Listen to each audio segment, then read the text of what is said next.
evolution of sound. Hello guys, today I'm going to talk to you guys about the effects section. We're not going to get that in depth to it. However, I did write an article for one of them and I'll let you guys know when that time happens. So anyways, let's get started. The first effect is the arpeggiator. It helps in, you hold down a note and it just keeps pressing the notes like as if you were going tan tan tan. The time signatures here, the time is going to be based on the signature, 1/4, 1/8 and all that. Just no more to the right means faster, more to the left means slower. Now the gate is how punchy you want it or how open you want it. Now we have various different modes that only matter when you play more than one note. For example, I play one note right now. It doesn't really matter, but if I play more than one note,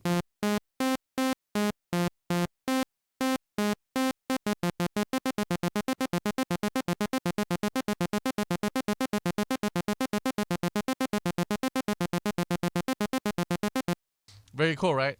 Now the bottom ones are just a little bit different. The chord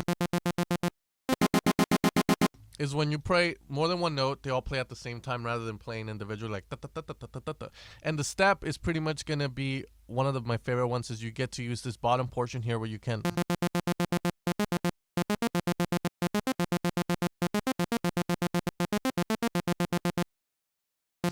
input different transpositions. But here you can go up to +12 to +24.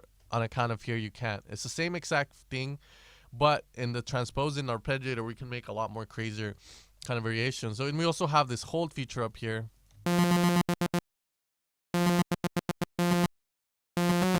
which you can activate.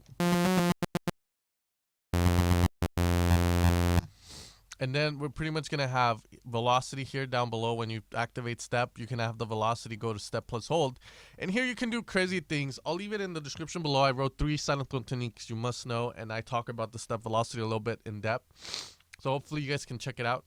Now the next effect is going to be distortion. Man, it's like I just got like a flow of boogers coming in my nose and I'm like, get me breathe.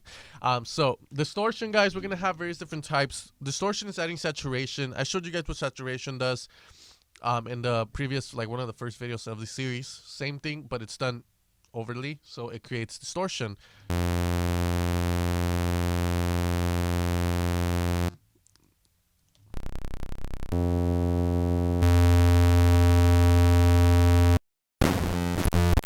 And each one's going to do it a very different way. But the decimal one is the only one that I really need to explain, because this one is the bitrate reducer. And it's like pretty much just going to lower the quality of the sound, in essence, making it the bitrate lower. But you can get 8-bit kind of sounds with this.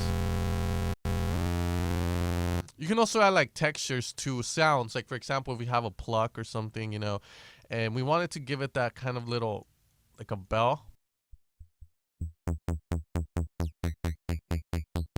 A little atmosphere, you can. Also, in conjunction with filters, you can get some cool stuff like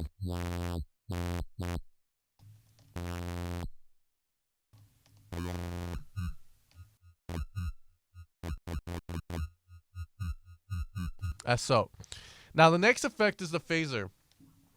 The phaser is my favorite DJ effect because it's literally like a flanger. Now let's see, let's bring this. Center frequency decides where the effect takes place. So if you wanted a higher frequencies, LFO rate, how fast the effect happens, and LFO is routed to the effect. The gain is how prominent that effect is, how loud you can hear it. The feedback makes it even more prominent. Now the cool thing about the effects, guys, is the way I tell my students to learn them is literally be fucking crazy. Put the drum wheel all the way up and then just move everything and see what it does, and literally you'll know what it's doing. The LFO rate is affecting the speed of the effect. The LFO gain is how much of the effect. The feedback is how prominent the effect is. The width is mono or stereo. If we were to put this 8 voices, you get it to sound mono. LR offset. It's just a cool thing where the effect, you hear it on one side, it's going to be going up, while on the other side, it's going down. So you get to decide with that where it happens. The spread of the effect, it's like another stereo. And then the frequency.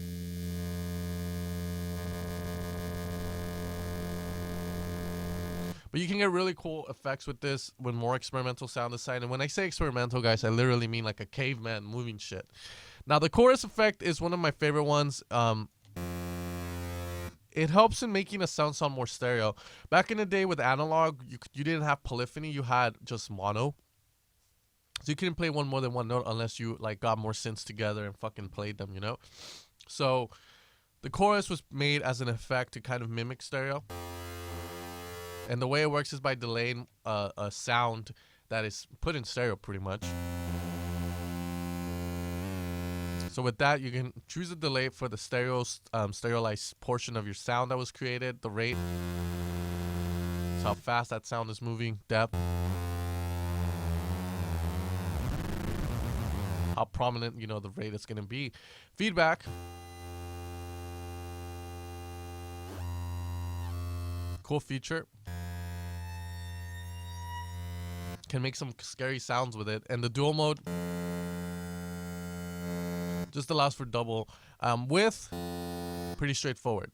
Now the EQ, again, the moment you turn on the EQ, you're already boosting. Just know that, because you know you have 7.5 boost here, 7.5 boost here at the frequencies that are standardly set. So the way you use it is you just literally choose a frequency, how much you want to boost, and that's it. All the way to the left just turns it off, and that's about it.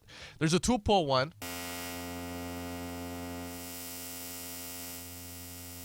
which is pretty much like a, I'm going to say, I like to use it to imitate the OTT. I'll use this in conjunction with a compressor to create kind of this OTT effect with it.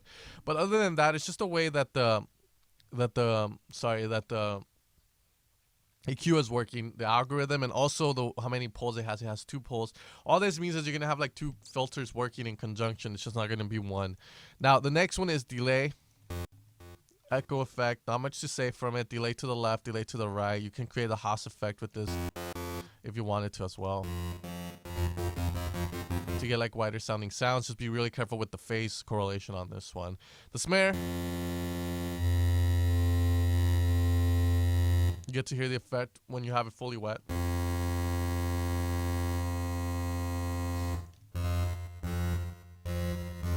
Feedback is just making that echo be a lot more prominent. It happens a lot more.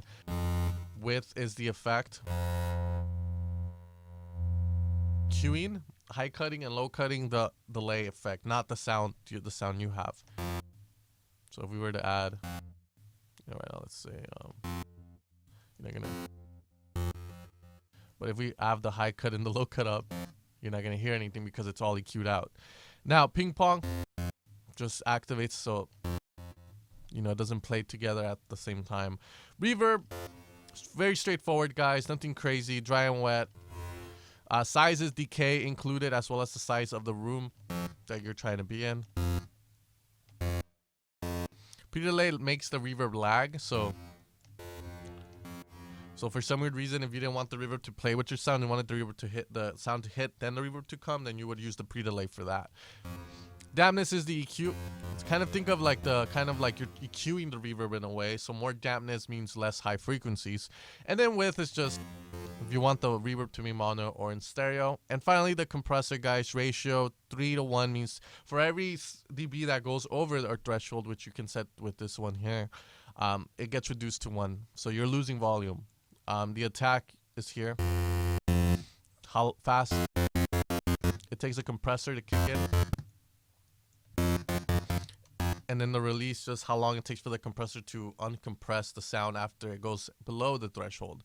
So after the threshold, a compressor kicks in, the attack decides how fast it's going to get on that. So if you want a lazy compressor, you put a high attack, and then in that sense, the sound goes over, he's like, oh, okay, I got it.